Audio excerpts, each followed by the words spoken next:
Do you know what they call the silent killer? It's hypertension.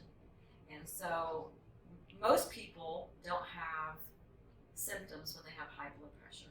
There's a very few people that have headaches or flushing or sometimes shortness of breath, but that's usually when the hypertension has been going on for a while or it's more severe.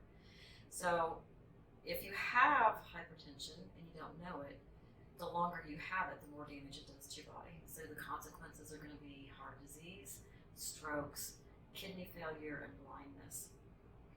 The American Heart Association guidelines say most blood pressure should be less than 130/80, and ideally less than 120/80. But researchers are unsure if giving medications to get blood pressure down to 120/80 or less has long-term benefits.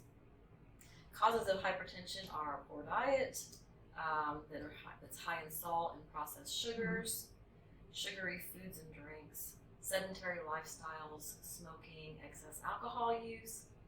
Sometimes genetics play a role in it, and of course chronic stress with high cortisol levels.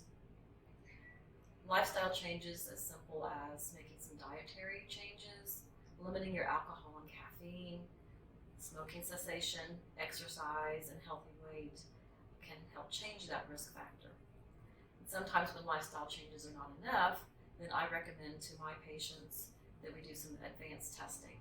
So we check things like advanced cholesterol markers, inflammation markers, fatty acid profiles, and then metabolic markers like insulin and blood sugars. And then at some point, maybe I would recommend some genetic testing. Once we identify the root, then we start working to fix that root cause. And nutraceuticals, which just means supplements made out of nutrients like herbs and amino acids and such like that. Stress management, body work such as chiropractic, craniosacral massage is sometimes necessary. I think that emotional and spiritual healing play a big part in stress reduction, that's blood pressure reduction, and if needed, sometimes medications.